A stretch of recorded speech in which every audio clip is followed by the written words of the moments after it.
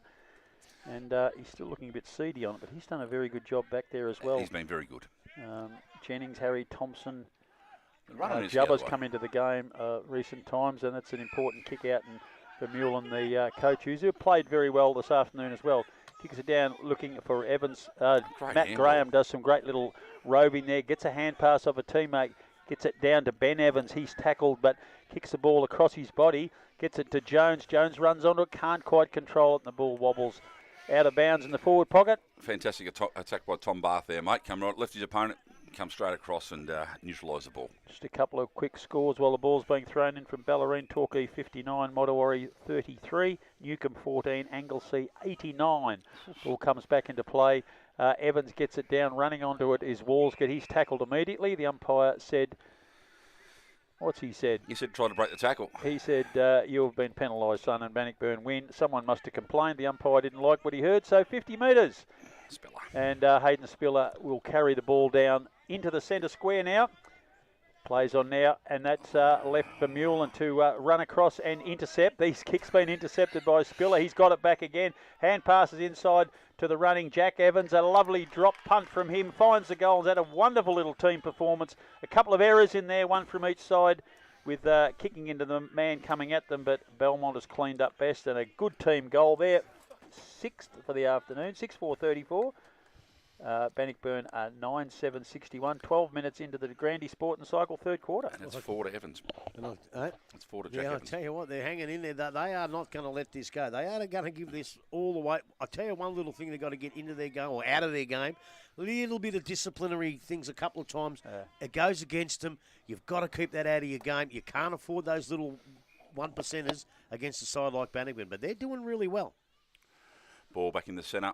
We've got Hetherington up against Evans. Hetherington, great little tap over the top. Well sharked there by Peters. Wrapped up immediately in a tackle, so we'll do it all again. Big raps on him pre-game, Grubby, and he's starting to come into it again, Peters, the last little bit. Yeah, well, I was just going to say that, actually. It's a kick Broken away. free. McPherson's gone long. McPherson has gone long. Hose dropped his head. Couldn't take the mark, but he's butted up by tackling Graham to stop him from getting away. So the ball remains in the hands of the umpire, right on the 50-metre arc. Belmont Lions in attack. Evans and Spiller. Evans wins the ball and with his brute strength tries to get away, but the umpire says, you had it too long, son, and he has been penalised, and that's probably fair enough. Only the GDFL score. GDFL, we got his Werribee 59, North Geelong 27. Thompson 11-7, Corio 2-6. Ooh, that didn't go quite to plan. Ball's been kicked down the line. Jack Evans tries to win it. That's a throw, but he gets it out without the umpire looking down at the path of Renton. It's taken away from him, coming through very quickly. Perkins again. Quick kick there by Battaglia. That's Tristan. What was that score you had, sorry? Werribee 59, North Geelong 27. Okay. Who else is playing? Thompson, Corio, and East Geelong, Anarchy. And then there's 2 twilight games. Okay. So the East Geelong, Anarchy, there's no score. Ball comes in. Hetherington wins the tap down towards the boundary line again. Robinson picks it up. Hits a little handball away, and the ball has not gone over the line. Umpire says play on. Jack Evans runs through, has 4 on the board already, has gone long towards goal again. Perkins keeps his feet, runs away with the ball, over to Bath, handballs it across to Spiller, who gets around Jones, steadies up, goes short again, good grab. Is that, we got it down the ground free kick paid, I think, but it didn't matter, we took the mark anyway, and it's 50. Geez, Hayden Spiller's turned into a good player, hasn't he, Grubby? He's did a great job as a forward last year when they in need, but he's back in his familiar spot and just all class. Yeah, he is, and that discipline. Long towards Fulton, who just waltzes around the opponent. Sorry, Rob. No, you're right. I don't know what I was going to say anyway. No, it's okay. I do. You're going to wrap So everyone up. Peters, after kicking that ball in the forward line, he has caught it, laid on the ground, waiting for the umpire to blow the whistle. He did blow the whistle, but he's penalised him for holding it too long. And coming away quickly is Vermeulen for Belmont Lions. Kicks into the forward line. Graham's working hard, but Spiller's there first. Breaks the tackle with strength. Gets it across to Elzinger. Elzinger back. No, it wasn't. It was Peters back to Elzinger. He can't control the ball. Evans gets it, kicks it quickly, but Spiller again drives it forward and coming out, taking the mark. And immediately playing on for Evans. Belmont is Jed Evans. Comes over the back of the pack to Perkins again. He gets it to Clifton. Hand passes inside to Robinson. He ducks his head, loses control of the ball. Graham comes out, gets it across to a teammate there, coming in quickly to win possession of the ball for Belmont. The umpire said that was a push in the back, was it? Holding the man. Holding the man. the And Harry man. Thompson for the Belmont side will have a shot for goal about 30 metres out, almost directly in front. And this will be a very important goal. Keeps them within 15 points. And that's Yes. a good reward for effort. So Thompson now leaves the boot very nicely. His teammates love it. So it takes them to 7-4-46, Belmont 9-7-61, 16 and a half minutes into the De Grande Sport and Cycle third quarter. Well, I said earlier they needed the 50-50s to go their way. That one happened to be a 10-90 because I don't know where he plucked that one from, but you take what you're given in this game and a couple more of them. Look, they're not giving it away, Belmont, but they're actually playing pretty good footy. They're not just holding on and scragging and trying to keep themselves in the game. They're playing some good flow-on footy, which holds them in good stead maybe in the last quarter and for the rest of the year. They've got a consistent good method that they've stuck with all afternoon. It's been good to watch. Ball goes up, Hetherington versus Evans. Evans wins this one clearly, but it is shark by Elzinger, who swings on the right foot, kicks it forward to Ramos in the lead. Gets the handball away over to Battaglia onto his left, and lovely little kick to Kieran Fulton. Fulton's taken the mark about 5 metres out on a reasonably tight angle, and you'd almost expect him to walk around and screw this one through, wouldn't you? Drop punt, or is he going to go the old modern kick across the body? Oh, will you two shut up for a minute? Oh, sorry. What do you got? East Geelong 16-8-104, Anarchy 4-3-27. Fulton round onto the right foot and puts it straight through the middle for his third goal of the quarter, which takes Bannockburn to 10-7-67, leading Belmont 7-4-46. Grub. Well, go on, you just want to talk all day, I don't care. This is why we get him an hashtag. Get a little crap out of him before we I start. was trying to get that score out every time you said something. But look, I know I've said it before and I'll say it again. They're the goals that Belmont don't want. They're the ones where you've got to get another one before Bannockburn get one. And as I said again, it's very, very hard to do with Bannockburn. But if you want to win a game of football against Bannockburn, especially out here at Victoria Park, that's what you've got to try and do. Just put a couple together. Because otherwise, they'll chip away, and you look up at the scoreboard, as I said earlier, and you're 4 or 5 down and can't win. So back in the middle, Evans and Hetherington. Hetherington concedes this time. Big slap forward from Evans going nowhere there, and we'll have another ball up. About 15 minutes further on, towards the Belmont Lions goal, and it's Jed Evans.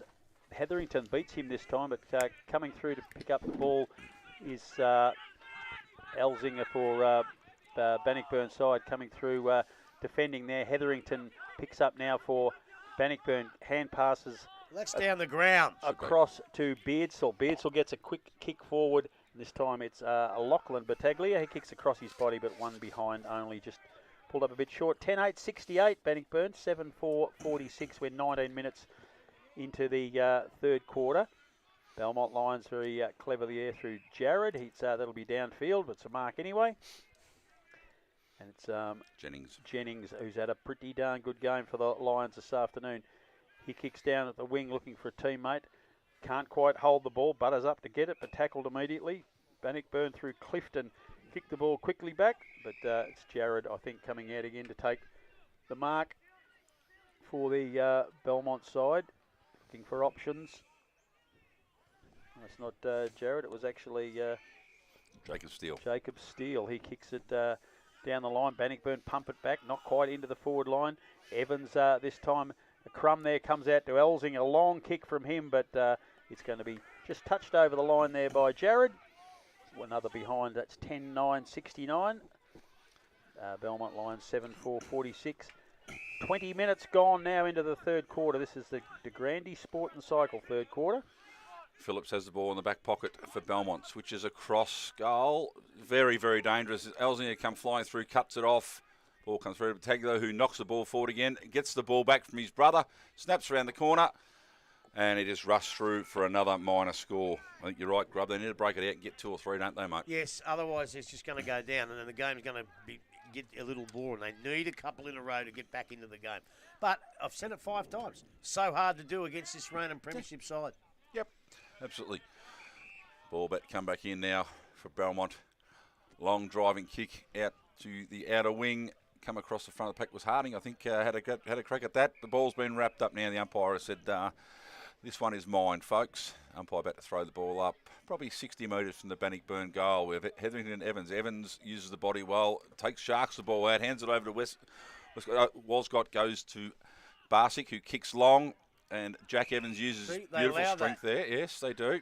In a contest. I don't. Evans kicks it long towards the square. And it fades across and is through for his first minor score for the afternoon to go with his 4 goals. To me, he wraps his hands around his body and throws him out the way. That's a free kick. Yeah. Fair enough. Ball brought back in. Mark taken by Peters, who's now sizing up his options. 20 metres out from the Bannockburn, the Belmont goal. Chips it across. Fulton down there now. Oh, no, he's still up there. That's all right. And working the ball out of defence. Long kick down the line. It's a nest of lines here, but the ball has been knocked over the line right in front of the commentary box. Young Barrel picks up the ball and hands it beautifully back to the umpire. I want to go on with this. Yep. The reason he has to throw him out of the way is because the defender gets himself in such a good position. So it's not fair. Oh. And I'm not bragging these umpires because all umpires are doing it now, everywhere. That's Phillips for Belmont. Evades a couple of tackles, gets a kick away. Kicking the ball, looking for Evans, who's in front position with Spiller. Spiller gets it away from out the back to Hose. Hose to Peters, who breaks a tackle. And then a long, low pass finds Hetherington.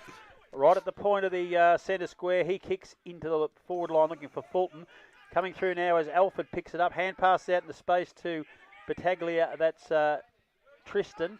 He goes inboard to Elsinger. Elsinger to Clifton. Clifton drives forward, but over the back of the pack. Fulton gets a hand on it, but the umpire said it hasn't gone through, I'd say. Goal umpire is suggesting... Yes, he's called it a mark, so the goal umpire said he held it before it crossed the line.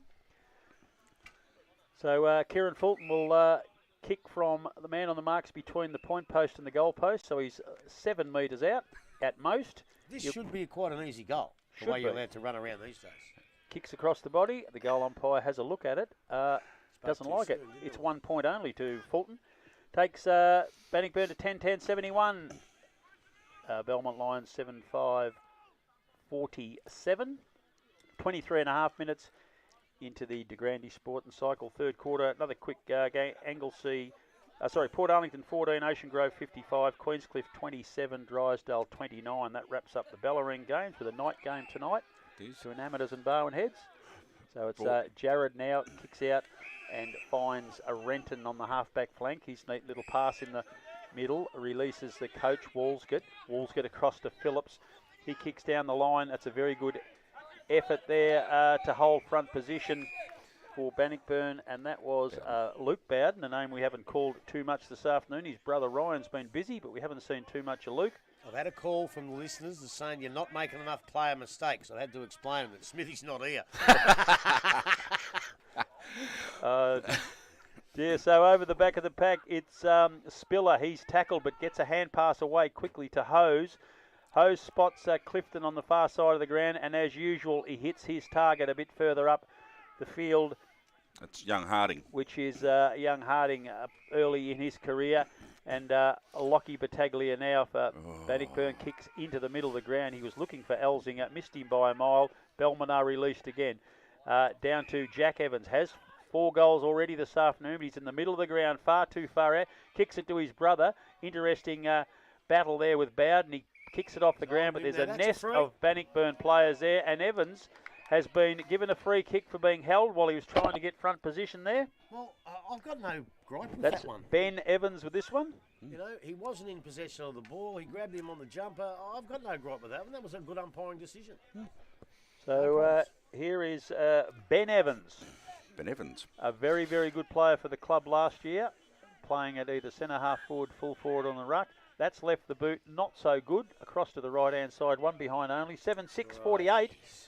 Bannockburn at 10-11-71, 25 and a half minutes into the third quarter. They're right on their buffer. Another goal down, and I think they're gone, and he misses that. He had to kick that, Evo. Ryan Bowden to bring the ball in. Coming along looking for Alford. Oh, up against each other. Alford recovers perfectly well.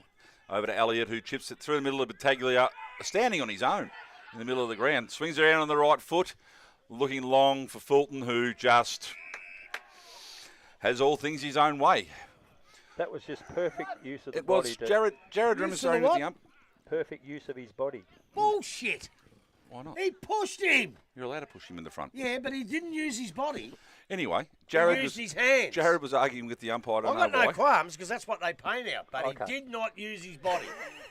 And that's Fulton. what's wrong with this game of football. Fulton going back for his 4th in the quarter and to extend Bannockburn's lead. Leaves the boot. He looks like he's hooked it to the left a little bit, and that's 3-2 to Fulton. Takes Bannockburn to 10-12-72. They lead Belmont 7-6-48. Ball brought back in again. So Steele goes short. Is that Walscott he's found there? Goes short again up the line. Belmont just holding the ball, and that's Walscott that time, so it wasn't him the first time. Bit of a handball, a bit of sharing of the ball. Walscott comes back across the face of goal, and we're almost back where we started from. Almost at the spot we started from. Steele with the ball, almost coming out of fullback. Short again. Holding possession near Belmont, but they haven't really gained any ground. There we go, looking long, and that's a great kick to McPherson. Very strong lead. McPherson about 50 out from his own goal, comes back inboard with not a great kick, but they're there to pick the ball up, recover. Another good handball. What's he paid here? No, he's paid a throw. Seemed to handball it all right, but anyway. Bannockburn 55 out.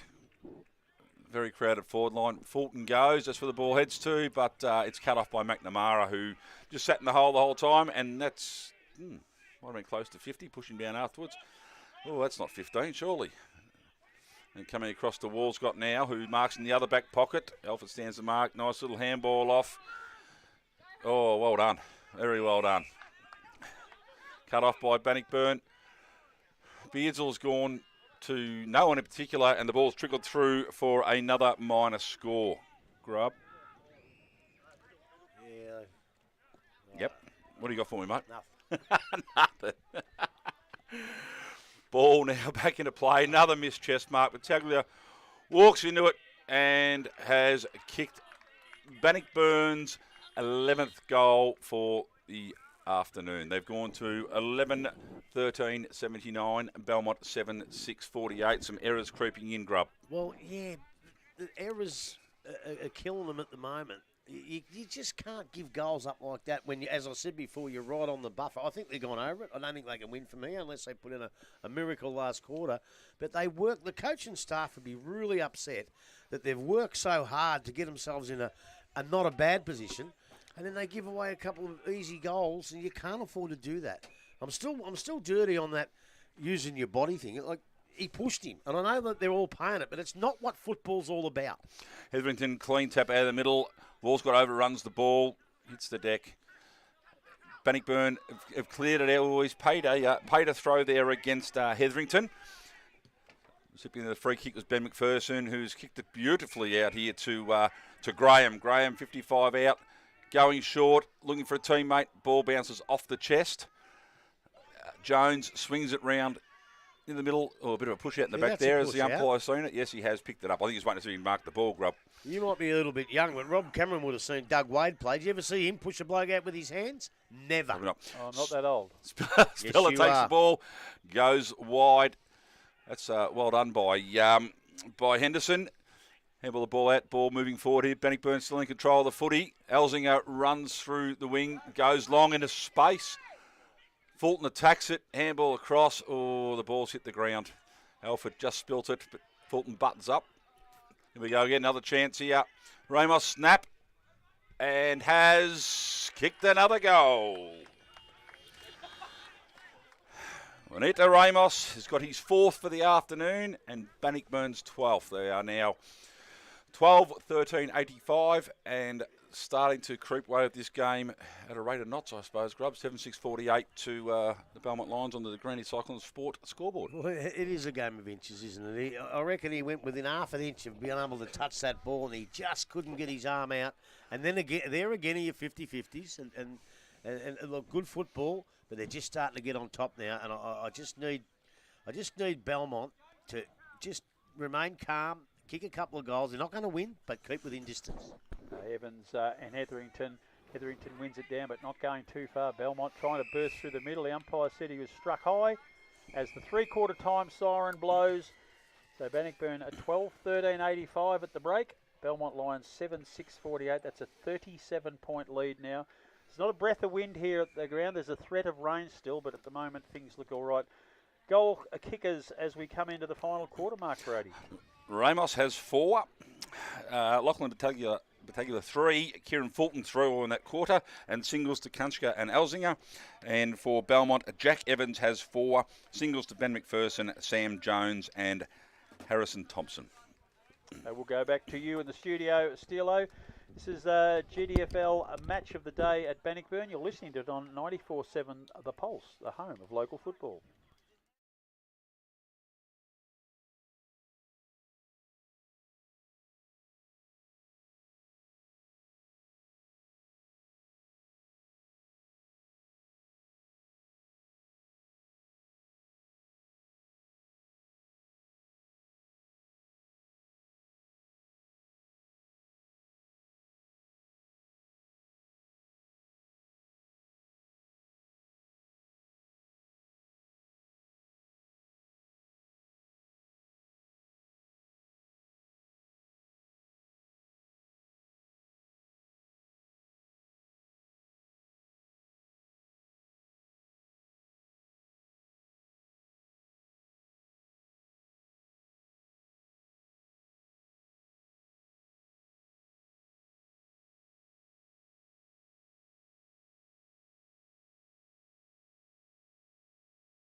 of so far gallant, but starting to get a bit sloppy. Belmont Lions 7-6-48. 37, probably a bridge too far now, Grubby. Yeah, look, I think it is, and it happened, as we said, halfway through that quarter. They were able to kick a goal, and they weren't able to double up. They had their chances, they missed a couple, and they had their chances to keep within that 4-goal buffer. They squandered those chances, and down the other end, Bannockburn made them pay a little bit. Look, they did drop away in that quarter. You would really hope that they can come back and fight back and keep the margin to about what it is now, maybe a touch less, because the way Bannockburn play and the way they're coached, they won't stop. They'll keep going and they'll try and win by as much as they can. Because as we said, as we're going to say in the pre-match thing, which we didn't have because someone was late, but at the end of this year, there's 9 sides maybe that have to go into 5. So percentage at any cost is going to be a huge bonus. So, if Bannockburn are one of those sides, I think they will be. I think they've dropped some good players from last year, but these kids they've picked up are only going to get better and better as the year goes on. So they're going to be in the mix for either a double chance or a 5 spot. Percentage might be the difference if it's going to be that tight. So, look, I just think Belmont just have to go back to the basics. A couple of disciplinary 50 metres and that they don't help you. A couple of down-the-ground free kicks, they don't help you either. That's got to come out of their game. And a couple of these little short, dicky little passes for in the back line, in the wet, get rid of them because that cost them a couple of goals as well. All in all, till now, they've been okay.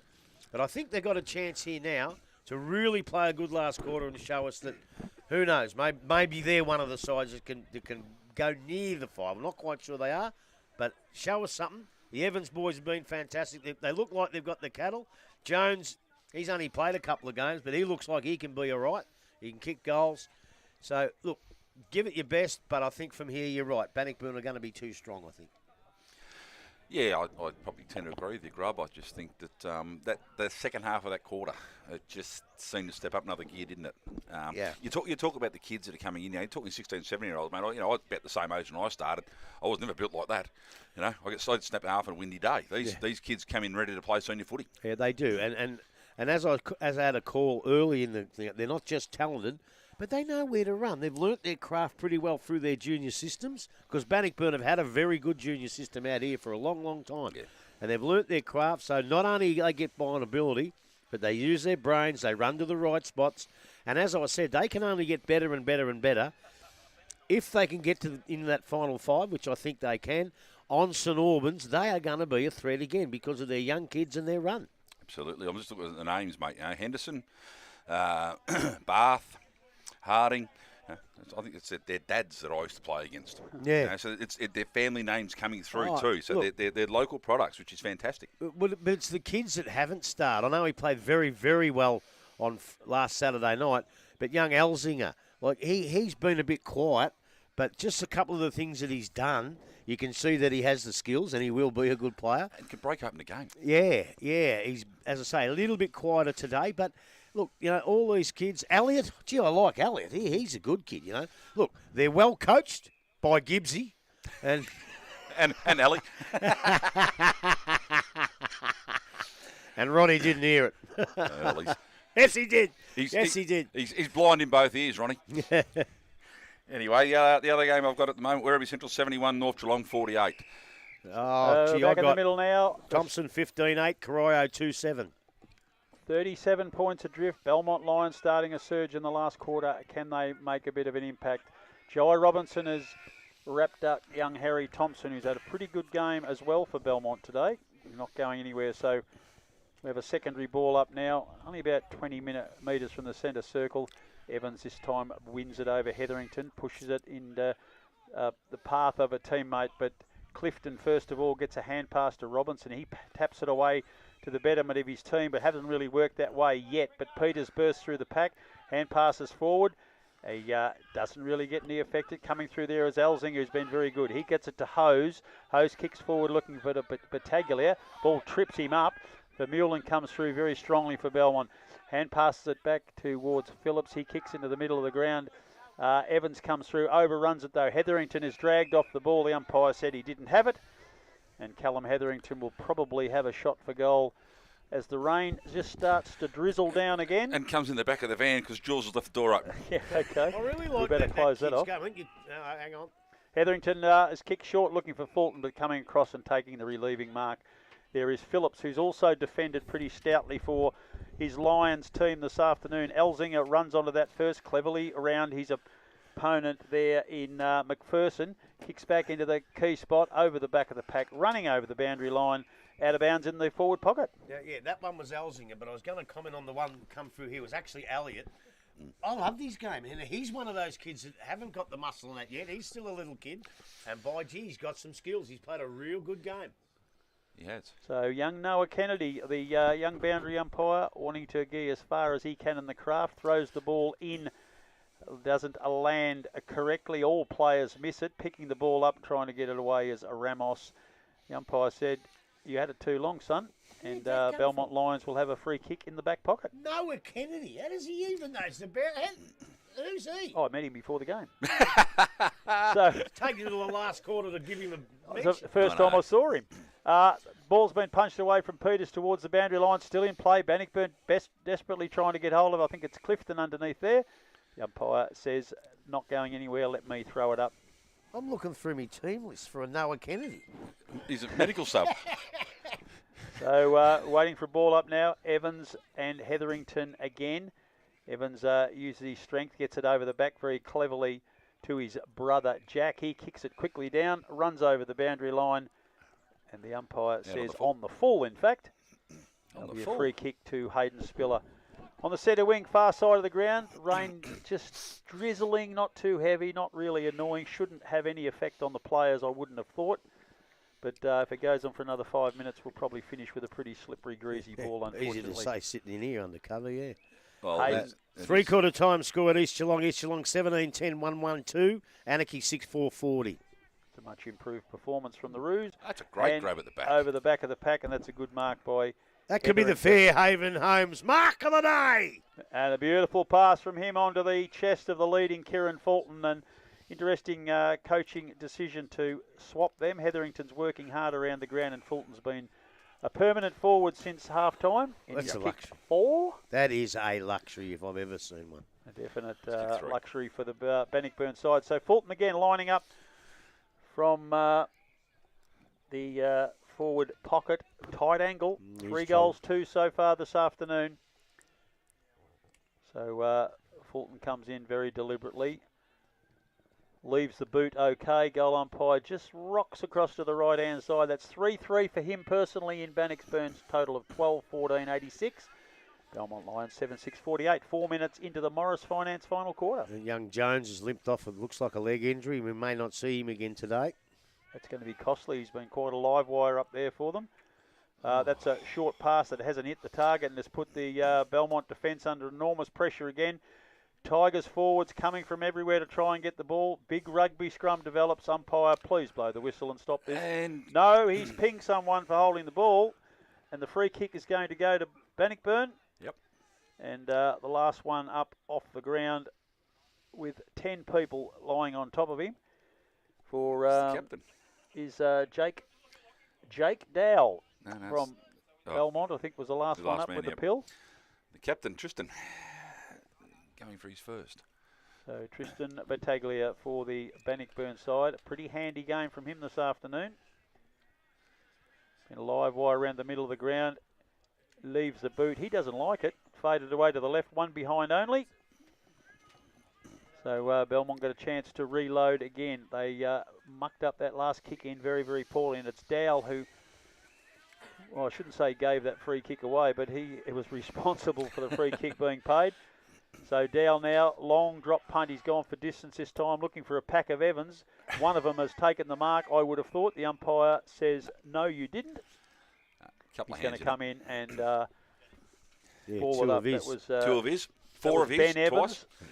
Twice. Oh, he's paid a free kick. Must have been a bit of lip, I think, and the umpire has paid the free kick to Bannockburn. Hetherington kicks into the pocket, looking for and finding Fulton on a long lead.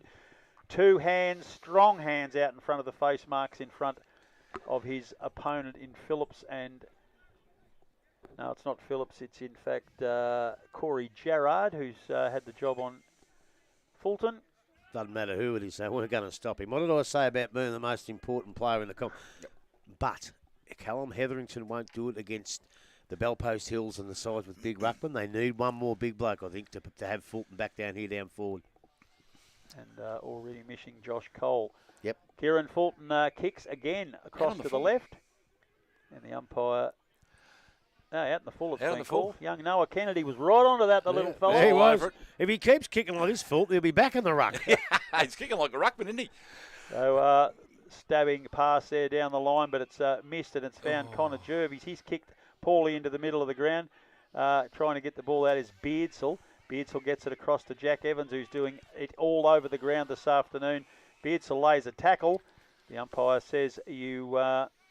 got him too high, was it? No, what's he done? I don't know. I think he's paid holding the ball. He has paid holding the ball. Beardsall has got the free kick. Thompson 106, Corio 26. That's disappointing. It is, but it's only a setback. You've got to come back out and fight hard again next week. Is that Elzinger having the shot? Elzinger, you're right, it is. So Elzinger leaves the foot beautifully. He's no trouble with the distance, but again, fading across to the left. And pretty good afternoon. He's starting to look tardy for Bannockburn. 12-16-88 now. Belmont line 7-6-40. That's a 40-point lead. And we are 7.5 minutes into the Morris Finance final quarter. What I said about that percentage, they've just missed 3 or 4 goals. They could be a lot further in front now. They could be. That's Dowell who's brought the ball in. Gone long again. I think they've disposed with this short game, which is probably smart football, a bit of water around. Ball has been knocked over the boundary line. Thrown in on the half-back flank on the far side. Probably the Dale Smith side, because he always seems to call the footy when it's on that side of the ground. So, Hetherington Evans to do battle again. Dale who? Yeah, that's right. The ball's thrown in. Wins front position. Here is the umpire's paid a free kick for a hold here to Hetherington. Probably unlucky there, Evans, because the ball did not come in that far from the boundary line throw-in. Just got caught behind. Hetherington now looks up what his options are. And just goes long with a bit of a mongrel punt that drops short, intercepted there by Belmont. The ball out to McPherson, the ball right on the ground. He's overrun the ball, turned around the other way. A bit of a scrum has appeared. The ball has found its way to the boundary line, and we shall do it all again. Give us a text, Mitty. Tell us whether you're in hospital or you're home yet, mate. He's not listening. No? He's not listening. No, he sent me a text before. Okay, ball's about to be thrown in again. We have Evans and Hetherington once again doing battle. Ball comes in. Hetherington favoured by it, and it gets both hands to it, knocks it down. Picked up here, but immediately tackled. Umpire says my ball. Might be a bit of that to come, I think, for the rest of the quarter, Grub. Yep, and there's a bit of a rumour going around he's out of hospital and moved him to the old people's home. Estia Health out here. Hetherington wins a clean tap out here, but again, stacks on the mill. Ball hits the deck, everyone dives in, and umpire says, you know what, I'll earn my coin for this quarter, and throws the ball up again. Oh, use to the body there by Evans, but the ball was stalemate. Oh, it's probably holding the man. Yes, it's been paid. It's been paid, so... Bannockburn looking to move forward again. Only one option, look towards Fulton. And another terrible kick off the boot. It's 2 in a row coming in. I think Grubby said about the percentage, mate. They've probably squandered a few chances here by losing a bit of structure. But in the forward pocket here for Bannockburn, been cleared by Belmont, but that looks like it's gone out of bounds on the full. So Bannockburn will reload and send the ball back in. I just need to be a bit more deliberate, mate. They do. Can someone tell me, Corio Bay Healthcare, what is that? Physio. It's physio. Well, I'll tell you what, that's where Smithy could go, because I've heard they are the best in the business. Absolutely superb. Get many footballers kick, back on the ground. The ball's come over the back of the pack. Is a free the umpire's blown the whistle. There has been a free kick. I'm not quite sure it'll be paid to Fulton for a push. There's a bit of feeling in there at the moment. Maybe you go to Fairhaven Homes, they could build him a wooden leg. Yeah, well, they might too. That little bit of feeling has become quite a lot of feeling now. And where's that passion before? You know, where's that passion when the game's on the line? There's no point doing it now. Well, I'm quite sure that's very passionate at the moment. I think the passion should be directed at the football. Well, it seems to be a big group hug, mate. It's very passionate. Yeah, there's not much going on in there. I'll just do a quick round. One of your old sides, Braids, has just gone under the 100 mark. Colac 149, North Shore 45, Newton 78, Geelong West 60, South Bowen 86, Grovedale 31, Bell Park 85, St Albans 26, and it's taken Leopold a long time, but they just started easy in front, 20 points in front of Lara now. That's the GFL scores with St Mary's and St Joseph's to play tonight You under will- lights. You will get a phone call from Fano if you keep calling him Newton. I think I might. Battaglia runs onto a loose ball here. Tristan Battaglia has a long snap for goal, and it is through. That's almost your goal of the day there, Grub. Well, I'll tell you what, it's either the Fairhaven Homes goal of the day, the Lifeline goal of the day, or the Corio Bay Health goal of the day, but it could be the goal of the day. It might actually also be the Yards Hotel. Yards Hotel, the Hotham Hotel. Geez, we've got some magnificent sponsors here in the GDFL. Buckley's, Morris Finance. The Grandies. Plenty of them. So we're back in the middle. It's the Morris Finance last quarter. The scoreboard is 13-16-94. Bannockburn, Belmont Lions 7-6-48. Starting to look a little bit messy, and it's sad. It's sort of memories of last week where Belmont faded in the second half against Winch. They're heading forward again. The mighty Tigers kicked off the ground. Jerby's trying to get there first, but it's going to beat everyone over the boundary line. Throw in between the change rooms and the social rooms. Just a quick one there, Grub. With Jennings coming off, no one had gone back. The tap went straight down to his opponent, and unfortunately couldn't pick up the ball because it was a little bit wet. Yeah. You know, like, you've got to cover that if he's right. taking some off the back. Yep, and I'll tell you another thing too, which I just forgot what I was going to say. Oh, if you want a loan from Morris Finance, go and see Martin Carter, because there's not many better than him, I can promise you. Martin Carter, Morris Finance, Yep. sponsors the last quarter here. They'll be very happy to hear that news. That's punched away by brilliantly Hove, done a very good job. Henderson picks up the crumb. Ball's kicked into the forward pocket and very cleverly marked there by Lachlan Battaglia, who's had a handy game this afternoon as well. He plays on, looking for and finding Fulton, He's but the paid down the umpire ground. has done the old 50 metres. No, he's speaking to Henderson. As if Henderson's done something Yeah, wrong. I'm not quite sure. The other bloke gave him a bit of an elbow in the back, and he gave him one back. So the umpire is going to take possession of the ball. The ball is coming back, and it'll be a Belmont give it line against free Henderson kick. because he was the retaliator. Always So gets he's got- caught, mate. I think His that's old man wasn't the retaliator. He started everything, Hendo. It's Dowell. He kicks it down the line. Well done. Evans uses his body well, but can't break the tackle. He gets it inside, and it's Tristan Battaglia who kicks down, and that is Ramos who takes the mark in the forward pocket for Bannockburn. And he's another young man that's improved a lot over the summer. Been very handy this afternoon, and have a look at that for a lovely shot at goal. Just face the left. Fulton can't take the mark, and it's gone over for one behind. And there's a couple of fellas reminding Mr. Fulton that there's a tough game of footy out here. And things got a bit messy down there. It's got ugly, hasn't it? For no reason at all. There has been a free kick paid against Fulton for dragging that player down, and the Belmont Lions will get the ball in the centre of the ground. A 50-metre penalty as well. A quick kick in, and that finds young Scott and Michelle. His left foot kick goes into the path of Evans. Can't mark it, but he punches it cleverly over the back of the pack. His brother picks the crumb up, hand passes it through Vermeil, and does a very good job for Belmont to put it. That will be a free kick to Bannockburn. Oh, that no, would be he was three free blindsided. kicks he should have got in that particular session there. He might have been blindsided, but what about the other two? That, There was, if that's not round the neck, I'm not here. That's two I agree with free you. kicks. Maybe to I Bath wish I around the wasn't neck, here at the minute. You love it. and then a push in the back. But Yep. ultimately, Evans pushes Hetherington out of the way. No, he kicks used it his body, forward, didn't he? But taking the mark there is Hayden Spiller for the Bannockburn side. He marks and kicks into the centre of the ground. And Peters, who's done a very good job this afternoon, the longer the games go on, the better he's got.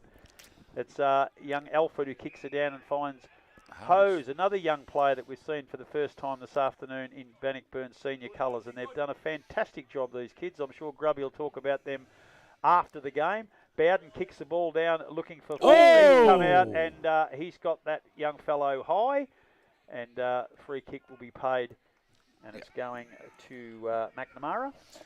Just slipped as he came in. It wasn't like he took his head No, off. there was but no malice No. there at all, I don't think. McNamara kicks down the line and taking a mark there, I think, is McPherson? Jennings or McPherson. McPherson, who's had a ripping first quarter. Serviceable since, but he started on the fire. Hand pass quickly across to Jubba. He's kicked down the line looking for Evans, but coming across in front of him, taking a very good mark is Jervis. He gets it across to Spiller. Spiller sees a player on his own. Jervis is defender here. wing. He's standing right here, Smithy. Hayden Spiller. It was Elliot who took the mark. Elliot, was it? Yeah. Okay, got across to Spiller. It's Phillips from Belmont Lions who has the ball now on the centre wing. He's looking for an option, goes around to his right, kicks it into a very good spot, and Jack Evans comes out and takes a mark. He's the man on the mark is right on the back edge of the square. Evans plays on, kicks long and low, slightly to the left. Unfortunately, that could have been his 5th of the afternoon, but instead it's his 2nd behind to go with his 4 goals. Yep. And now it is Clifton. That's another beautiful little pass from him into the centre of the ground and finds Bowden. Bowden's got Beardsall on his own on centre wing. He takes the mark. Neat little pass from him and finds Henderson. He can't take the marked balls now. Still in play? No, still in play. Gone around the boundary line very cleverly. We're lost sight behind the Bannockburn tent. The umpire's now blown the ball and we will have now a boundary throw in. I'm sorry to have to play. do that to you, Rob, but Smithy's not here. I've got to do it to No, someone. that's fine. I'm really It's the first mistake you've made, mate, so we're happy really with that. quite comfortable. I've been waiting ball till the last quarter for a mistake. Thrown in by Evans, cleverly across Barsic. there That was to Barsic. Belsic. He can't take the possession of the ball and we're going out of bounds again. Can you move that tent back just a little bit? Yeah, barrel. Jeez. Ball about to be we're thrown not- back in. Not in the perfect position here this afternoon. But Well, that's because the truck got here late. Free kick to Henderson, who's taking the shot the ball out of the ruck, taking a bit high, looking for his options. There's the one option. There it is, 1-on-1 with Fulton. Brings the ball to ground. Bannockburn have the numbers around. Ramos dives on it, knocks it out. Oh, now it's been dragged back in. So this could go anyway. The umpire, nope, he says it's my ball. Someone else's hands dragged it in. Nice decision. Put the whistle away now, I think, Rob.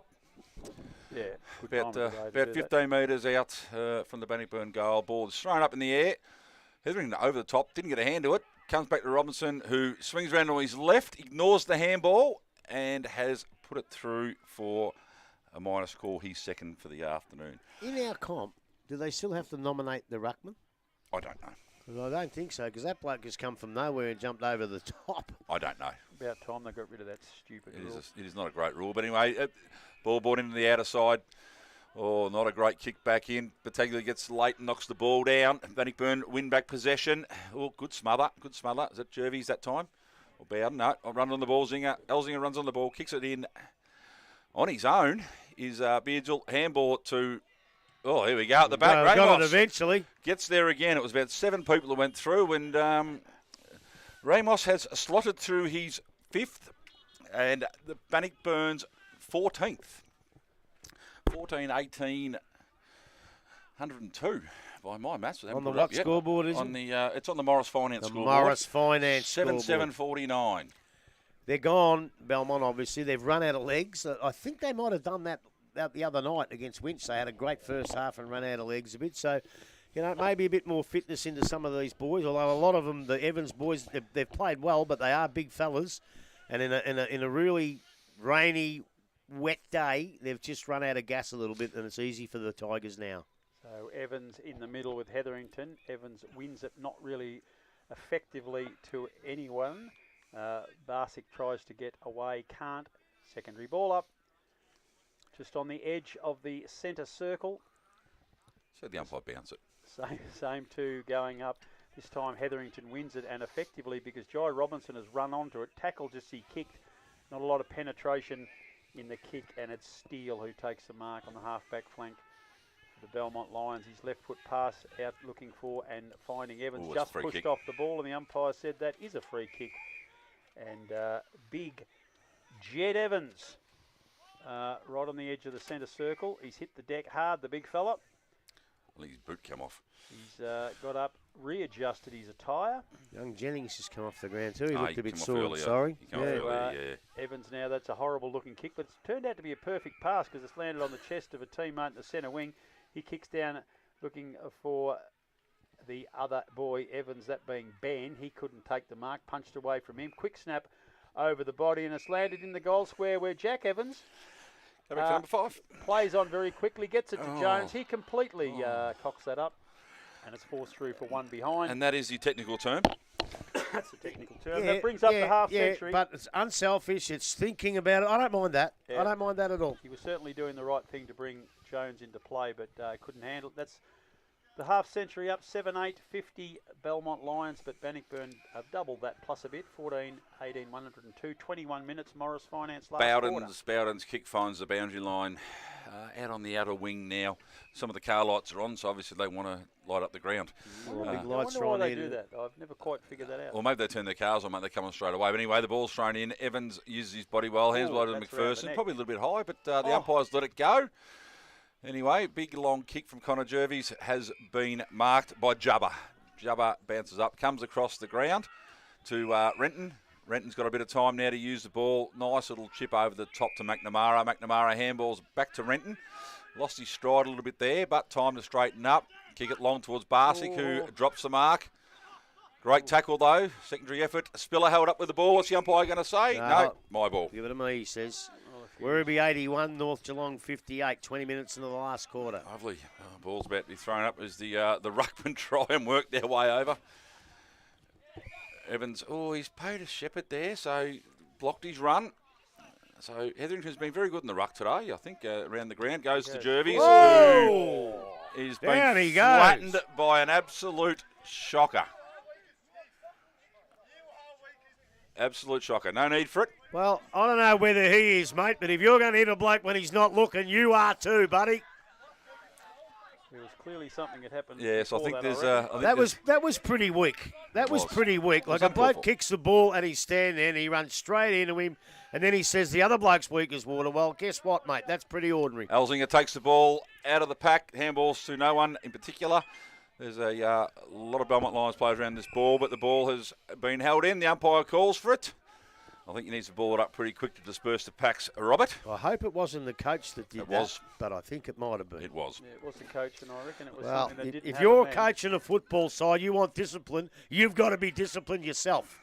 The ball's kicked into there, quickly coming out, back at the pack. Belmont drive the ball forward. That is Evans just shoved out very nicely. Spiller wins the ball for Bannockburn, kicks down the line, and he finds Peters, who's the brother of Lincoln Peters, and he's made a very, very good opening for this season with his game today. Well done. That's a very timely little hand in there from Elzinga. That's for Mule, and he can't get clear of the pack. The ball's coming out now. It's picked up by Walsgett. Evans has pushed off the line. The umpire's head was pushed in the back, and Ben Evans will take the free kick. For Belmont in the centre, the big, strong forward kicks it. He'll be looking for Jones.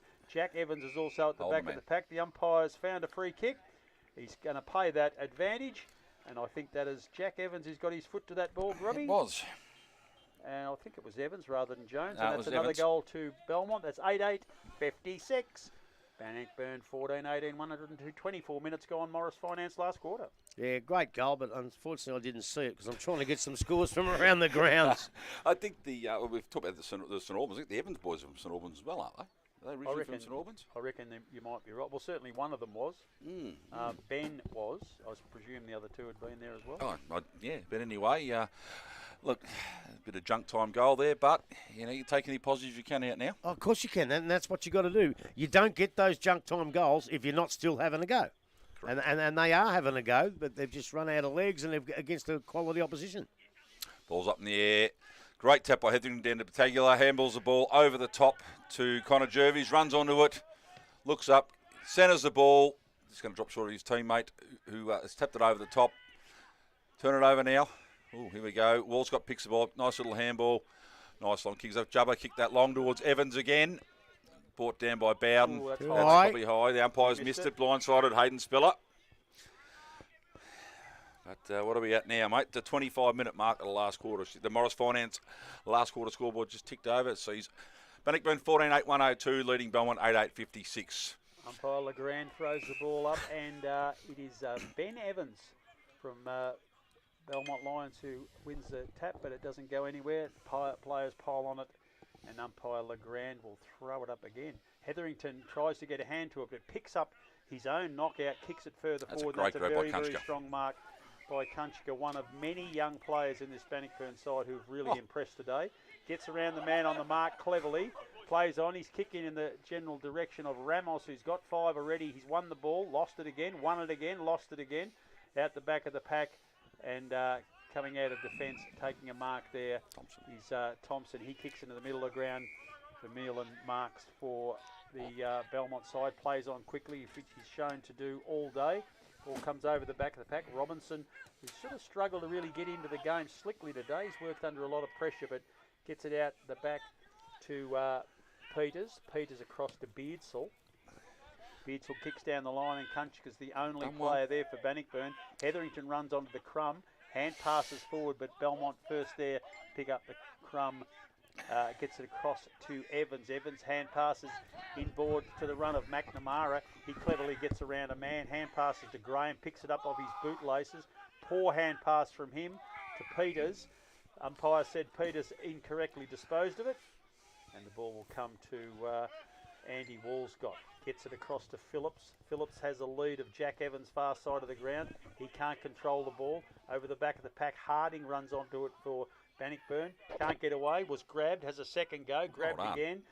Tenaciously goes after it. The umpire said when he finally did pick it up, he was tackled, dispossessed. Ball kicked forward by Thompson. Punched away from Jones. There's a nest of Bannockburn defenders there. And coming through is Perkins, who's very, very impressive today. To Grubby's mate Elliott. Well, and Elliott now has like the ball, half-back flank for the Tigers. Measured kick to Hetherington here. Beaten for the ball by Ben McPherson. He's got some support there. Good little handball over the top. They're away here through Phillips, short to Thompson, who looks at his options, tries to run around onto the left foot. Nice little kick towards Ben Evans. That's a fantastic grab under pressure with a one-hand mark. Ben Evans just outside 50. Heavy ball, looks like he's going to play on. Kicks it long into the square, looking for Jones, who puts his hands up, sport away. Numbers with Bannockburn here. Pick the ball up, running it out. Beautiful, beautiful play there by Peters. Quick handball out. Hose now has the ball, steps around Graham. Nice short little kick and finds Harding. Harding about 40 metres out from the Belmont goal. Chips over the top again, and now they're away. Bannockburn on the far wing. Long kick down the line. Looking for Elsinger. The ball's punched away from him and out of bounds for a throw-in with about 28.5-minute mark of the Morris Finance scoreboard. So he's 102 to 56. No change in the score for quite a little while, mate. He's playing a bit of time. Yeah, we have too. Ball's thrown back in. Evans pushes Hetherington out of the way. Can't take control of the ball. Players dive on it, and the umpire's just saying, well, I'll just keep balling it up now. Rain's getting a little bit heavier. The ball will be quite greasy, hard to deal with now. Players already tired. Ring the hood up. Tough a couple of minutes to finish off, if we even last that long. 28 now, 29 minutes gone in the Morris Finance final quarter. Final scores at Thompson. Thompson 1-21, Anarchy 26. 20 minutes into the last quarter, East 20-14 to Anarchy 6-4. Throw in again, far side of the ground. Evans front position, wins the ball down. That is Jed. But it's been knocked away again, over the boundary line again, far side. And yet another throw in. And the players are really struggling to get one foot in front of the other at the moment, Bryce. It's a bit heavy underfoot out there, mate. And most of the pre-season's been good weather. Ball thrown back in now. Ball falls out the back. Quick kick forward by Belmont. Beats everybody. Ben Evans hasn't stopped trying all day. Hose runs the ball. Picks up like it's a dry ball. Handballs it across. Light and kick down the line. Ooh, a couple of Belmont players sport each other then. Bannockburn diving on top, feeding the ball out. Battaglia runs onto it. He picks it up clean. No, puts it all in front of himself. Belmont come across and knock it over the try line. So boundary line throw in. What? I thought that'd wake you up, Grubby. Try line? I thought that'd wake you up. Turn it up, mate. We don't call it try line. A boundary line. Thought that'd wake you up. Ball thrown in the boundary up over the far side as Ernie's scored in the last quarter, hadn't he? Big tap down by Kunchka. Good use of the body there by the Belmont players. Knock him off the ball. Nothing really happening. Running through now is McNamara. He's wrapped up. That's going to be incorrect disposal. Who laid that tackle? I can't see through the rain. That's Is it Elford? Yes, it looks like Alford. It was a good tackle. Granddad will be so proud of him. Seeking his option. It was wearing 36 too. Great number. Ball's gone through down the forward line, 40 metres out, off the ground. Rolling, and off to the left. Another minor score to the Bannockburn Tigers. Morris Finance score 14-19-103 to 8-8-56. 31-minute mark of the final quarter. The ball's gone back into the square, and Jake Dowell, who's done a pretty handy job down there this afternoon, he kicks into the back pocket and punched away from the waiting McNamara by Tristan Battaglia, out of bounds for the forward pocket. 64th time. Bannockburn in attack. Just got a text from Jason Abib. 59 North Geelong, 81 Werribee, and a word that starts with F, umpires. But Fantastic, I think it is. I think he's only joking, yeah. Was it fantastic umpires that we said? Umpires. That's very good sign for the umpiring. Go blaming umpires, Abibs, you bloody... So out of bounds again. We've just snuck around to the half-forward flank. Belmont Lions making some ground. Not a lot. Still certainly in the Bannockburn attacking area that they lead by 47 points. And we're now 32 minutes into this Morris Finance final quarter. Walsgate comes out to across to Jubba. Jubba kicks it, hand pass across. Teammate kicks across to McNamara, releases him. And away go Belmont through Jared. He kicks into the forward line, and Jack Evans marks the ball. He's probably just on the 50 mark. He likes the look of the position. He's got 4 already this afternoon. He's got 5. He's got 5. He's going to go back and slot number 6 through, I reckon. That's the way he's feeling at the moment. Ball might be a little bit heavy, mate. Got to hit the sweet spot of the boot, mate. Boots are wet as well. He's played a very good game. He's 6 goals. And he's done a lot of work around the middle of the ground as well. So close to the man on the mark. He kicks it very, very long and missed it. A little Bugger bit it. offline. Right on the siren. On the siren, 32 and a half minutes gone. Morris Finance quarter. They've pressed the buzzer at last. Bannockburn 14-19, 103. They come away comfortable winners, 6 goals, 10 in front of Belmont's 8-9, 57. It's a game where we're going to have to go through and find some best players, and there was plenty of them. It wasn't a game that's necessarily difficult to find good players. Just finding 3-2-1 amongst them is going to be the difficulty. Well, we'll work on that very shortly. Goal kickers before we go back to the studio for a little break while we collect our thoughts. Manita Ramos with 5, Locke Battaglia with 3, Kieran Fulton with 3, and singles to Tristan Battaglia, Josh Kunchka, and Liam Elzinger. While for Belmont, Jack Evans kicked 5, singles to Harrison Thompson, Sam Jones, and Ben McPherson. We'll go back to you in the studios, Steelo, for a quick break, and thank you very much again for giving up your afternoon for us today. You're listening to GDFNL football on 94.7 The Pulse, your home of local football.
to Bannockburn, match of the day here. Big winners, the reigning premiers Bannockburn. Scores have gone down, but I reckon it was 103 to 56 over the Belmont Lions. Interesting, we'll let Grubby have a first crack at the best players, and there was plenty of them. Some days you just struggle to find it because there wasn't many good four-quarter players, but I thought today there was a lot, and it's going to make it difficult to find 3, 2, 1. But Richard, Grubby Cations, you can have first crack at it. Well, I haven't done mine yet. Oh, okay.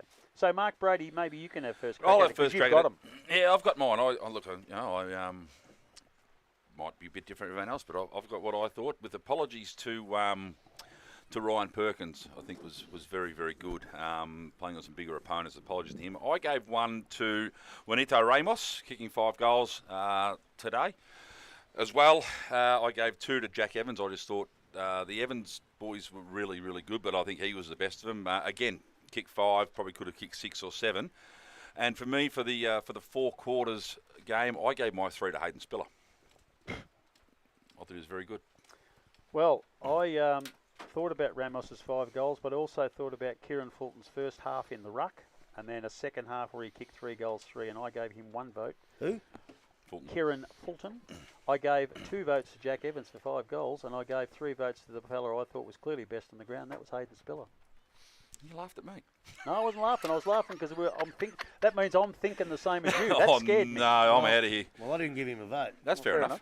But I give 1 vote to Ramos, which is exactly the same as you. I give 2 votes to Evans, which is exactly the same as you. And I thought 4 quarters, Tristan Battaglia was my best. Fair enough. But I might have got him mixed up a few times with the other bloke, his brother. His brother. So you've given 1.5 votes to each of the brothers. Yeah. So No, you're right. Spiller wins the money. Yep. But Okay, Hayden Spiller, a very good job from this versatile player who's he was a skinny little kid when I first saw him in 2019, and I saw him play great footy at both ends of the ground last year, and yeah, he was pretty impressive today.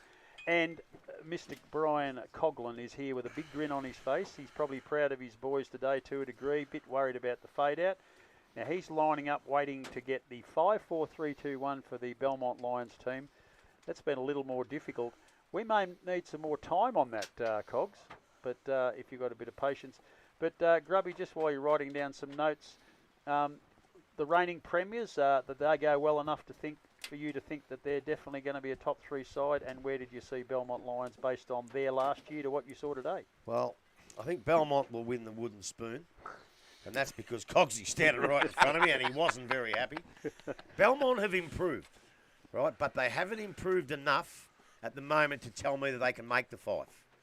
I think if they keep improving, like the Evans boys take the bulk of the work, but there's a lot of young kids out there that I think will become good players. Young Christian Barsic was good early. He died out of it a bit when the weather got pretty heavy, but I think he's a good kid.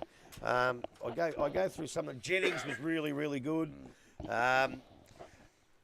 Who was the other fellow? Harry Thompson. Yeah. Do you like his game? Yeah. The other bloke didn't. I don't know how many goals he kicked in the finish, but on a dry day, I reckon he can kick a bag. Is Jones? I like him. I know he hurt his leg. I hope the kid's okay. Renson's not a bad kid.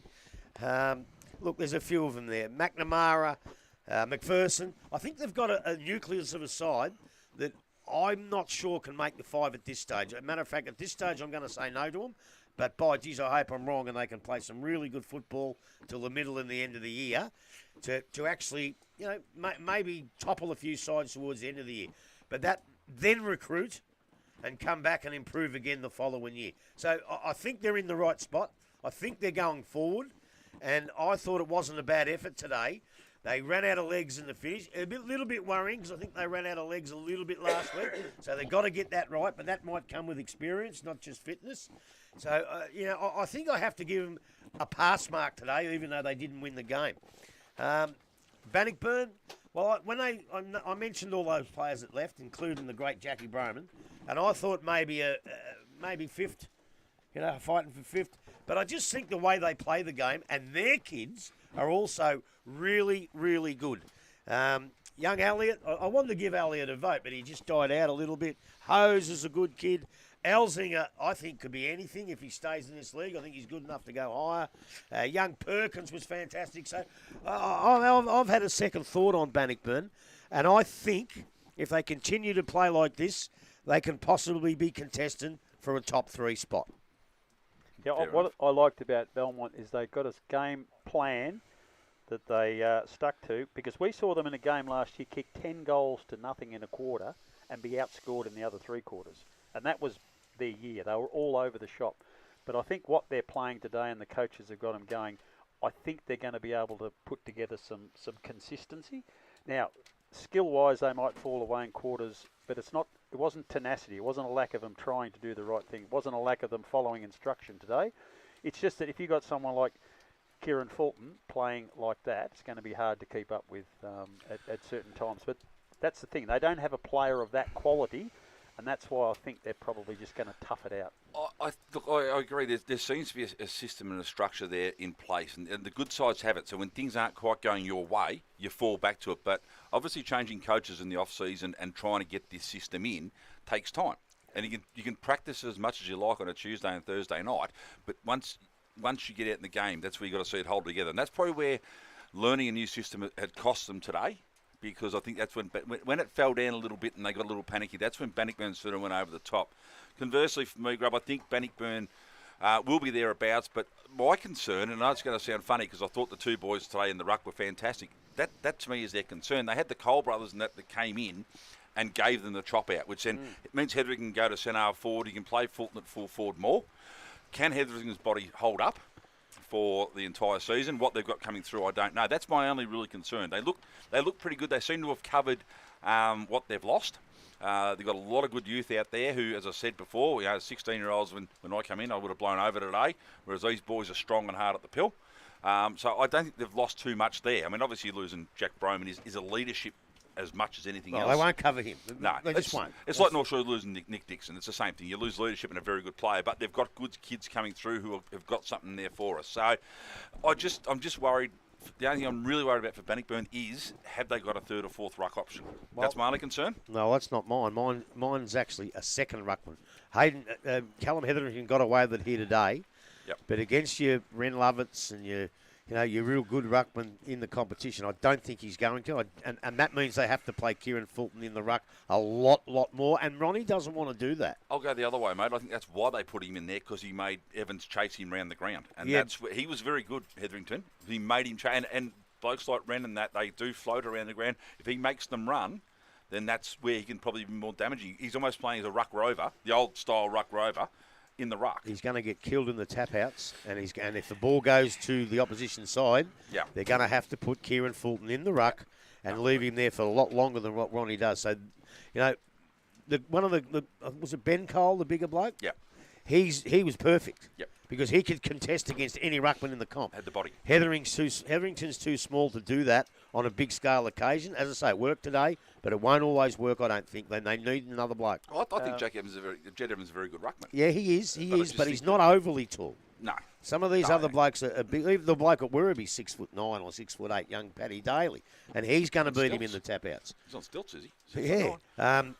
Jarvis, I think, from Thompson's a very good ruckman, and he had a great battle last week. But Davis is a good big ruckman.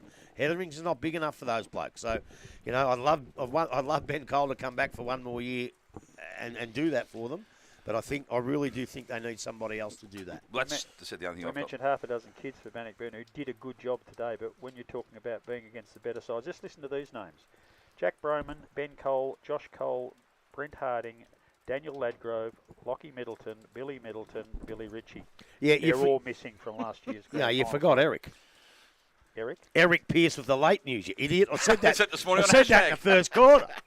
You're going to do it pre... No, you didn't. You were going to do it pre-game, but we didn't have a pre-game. No, I said it all right. So that's the point. In the big games against the big sides, are those kids that we saw today who were impressive today going to be able to stand up? And some of the bigger grounds too. Yeah. Like Banno's a decent-sized ground. It's a nice-sized footy, but you get some of the bigger grounds when you get to your Belpost Hills or your North Geelongs, and then you get to the big dance at the end of the year. At St Albans. What happens there? I won't say Werribee. I hate saying this to Grubby. Werribee's always my favourite ground to play footy on. It's nice and small.